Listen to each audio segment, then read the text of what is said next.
G'day fellow skiers, this video is for you who've never been skiing powder, and a couple of thoughts on how you can do it safely with little knowledge and how to improve your ability to steer the skis and adapt to the terrain. Let's get started.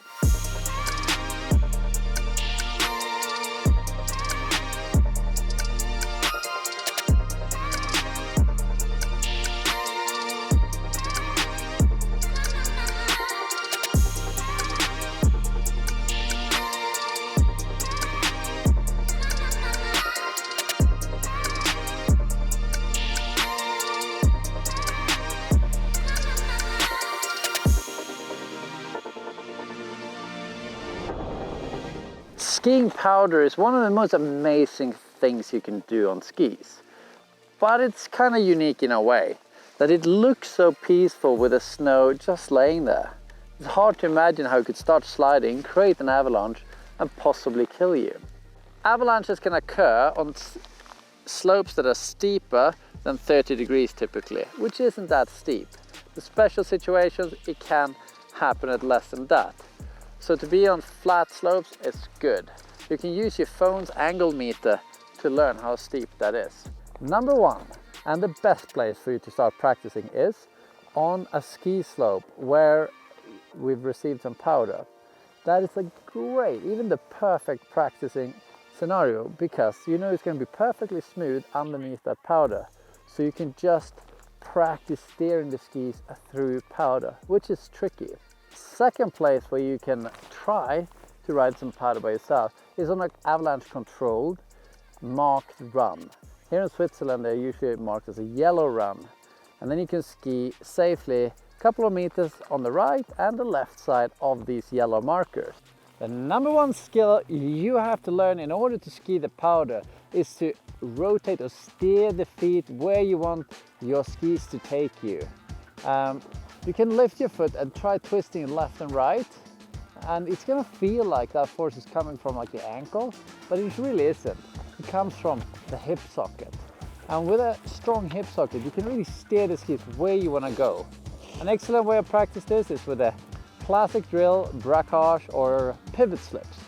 They work like this: you slide straight down the mountain, try to keep the upper body down the hill as you're turning the skis 180 degrees from one side to the next. In order to do this pivot slip, arms far forward so you feel nice and balanced, and see how my feet are now turn all the way that way.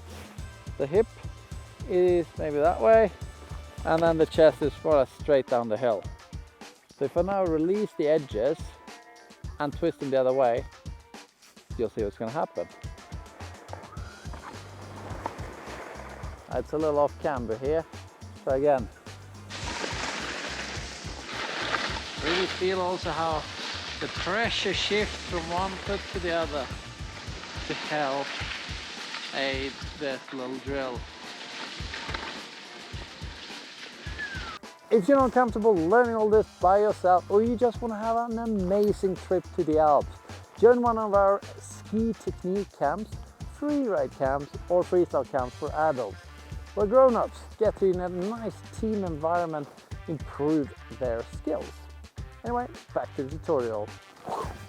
So the first important skill was to rotate the feet. Now we want to combine that with skiing in 3D, meaning that the skis need to learn to go up and down the snowpack. A great place to practice this is on a ridge on the side of the slope. You need no powder at all to do this, just like this. So this one is a little bumpy, but as you do the transition, you bend the knee. Let the legs come up out of the snowpack. This is kind of simulating that feeling.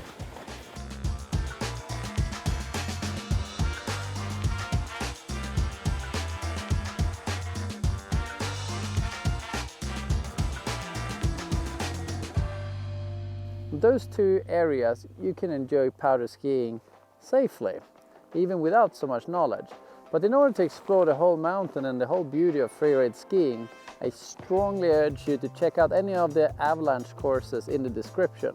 I have no affiliation with it, I just want to share their knowledge to you. There's also an online course down there that I suggest you do. While you can learn a lot at home over an online course, please join our course in reality and learn more so that you can have more fun while staying safe.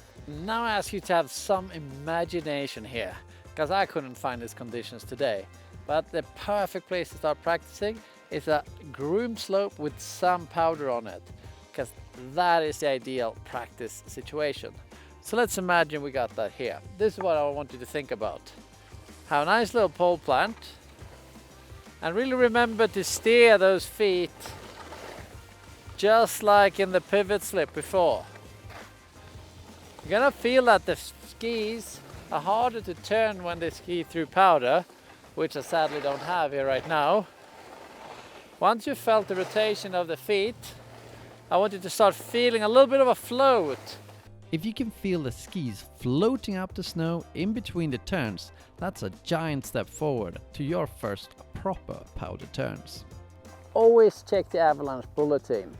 In the beginning, you're not really going to know what it all means, but here's a rough understanding. It's a scale from 1 to 5, and it's not like any other scale where it's like gradually gets more dangerous.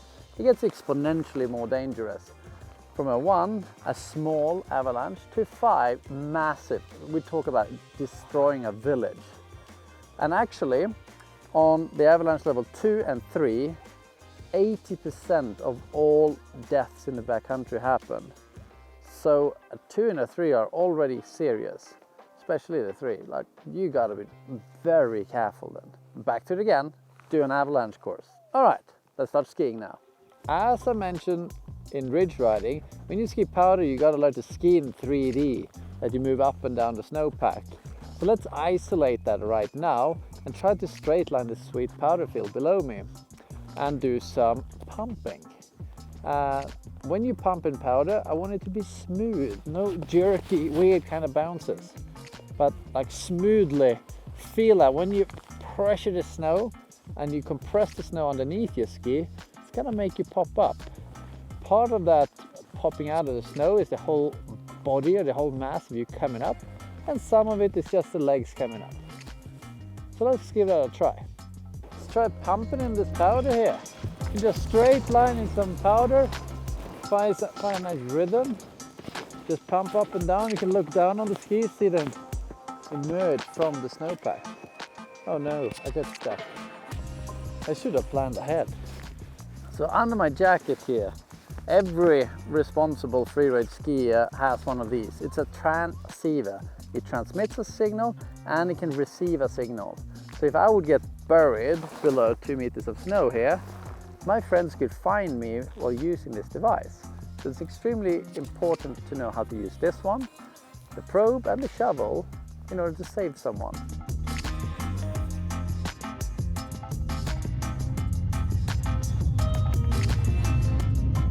Next drill you can try is pump and steer. So I'm going to do the same thing, have smooth pumps, and I'm going to steer the skis a little bit to the right. Oop, it's a little bit sketchy here. A little bit to the left.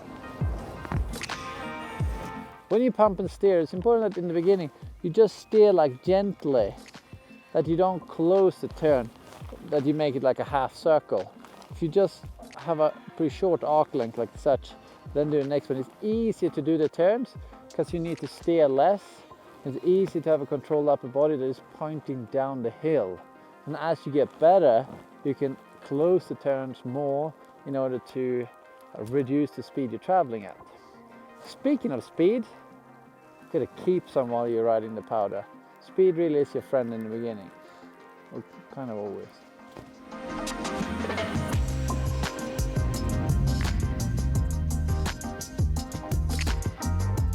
You can start learning to ski powder on virtually any ski, but the perfect ski has a bit of a rocker. That means that it has a long nose, helps the ski float, and it's a little bit wider than a normal ski. They're usually mounted a bit backwards, or always to be honest, helping the ski float up on the snowpack easier. Next thing in the equipment is the pole. My Freeride poles have a rather large basket, helping me to push myself forward even when the snow is deep and soft. Alright, so that's the ski and the pole. Maybe you notice I'm wearing a backpack here. Now, I always wear a backpack when I ski powder. It's because I keep some of the important safety equipment there. Let's have a look at that now. Got a dedicated pocket, nice shovel, and you can also make it a bit longer so you can shovel faster. Next part we got here is the probe. Now this one you stick into the snow to find where your friend is buried, together with a transceiver. Every free rider should have this every time they go riding powder. So another part of the safety equipment, I have a little first aid kit. When you're deep in the backcountry, you might need something bigger and more useful than this one. Spare mid layer in case I get a little cold. Puffer jacket. I usually like to have a ski strap. Spare gloves. I usually put my helmet in this bag. I got a spare lens for the goggles in case they fog up if I have lots of crashes. And a spare buff, similar to this one.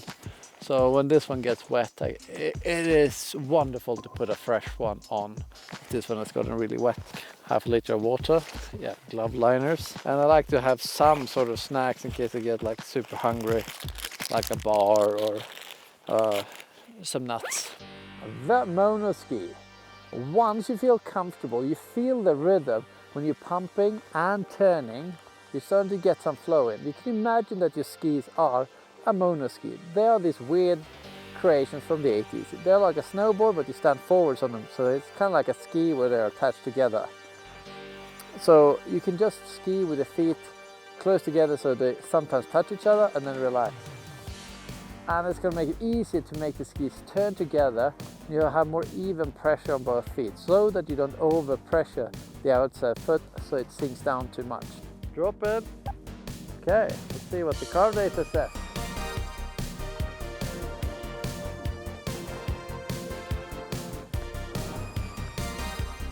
Oh, nice. To highlight the difference between doing short turns on the slope versus on the powder, let's look at the data on what's going on inside of my ski boots. As you can see here, I got some more pressure on the outside ski in the powder as well, but less so than on the slope. I have enough so that if I hit an ice patch, it's unlikely here, that I wouldn't fall into the turn. Here I'm skiing on the slope and doing some short turns. The line in blue here is the outside ski pressure. See how it smoothly goes up as I ski through the turn and then quickly drops off. And then the line in green is the inside ski pressure with a similar pattern. But I have 66% pressure on this run. It's a little bit too little to be a good short turn. It wasn't my best day. If we look at the graph for the powder turn here, you can see that the shape of the blue line is more or less the same as on the slope. But the inside skis graph in green goes up much higher, so the pressure difference is much smaller. Here it's actually 52% outside ski pressure. That's to illustrate the point of the monoski. To be honest, I should have had a bit more angulation, and you can afford to have a bit more outside ski pressure than that without the ski sinking in. Now as you get a bit more comfortable sliding through powder, I suggest you play around with speed, or actually increase the speed. As you have more speed, the snow is going to feel firmer, that you can more easily float up on the snow, so it's going to be easier for you to turn. There's a little tactical change you can do to your turns to increase the speed and make it easy to turn, is that you have banana-shaped turns rather than C-shaped. Because when they're more like that, you're going to increase the speed, or like maintain the speed easier. The more you close it, the more you're going to lose the speed. So play around with that and your turns will be sick. Alright, this is often an overlooked but super important skill when it comes to skiing the powder. It's the pole plant, because it's going to help with so much. It's going to help you get rhythm in your turns, so it's easier to get that pumping motion right. And it's also going to help point the upper body down the hill a little bit if you do that pole plant. Down and a little bit forwards. Then you turn around the pole. It is just great. Thank you guys for watching. Maybe you want to join one of our ski technique camps and you'll get an easy way into being able to ski the entire mountain. Then once you got that down, we also started doing freeride camps for adults. But that's more for you who can already ski the powder but want to get better at it and maybe more playful. Have a nice day and see you in the next video. Ciao.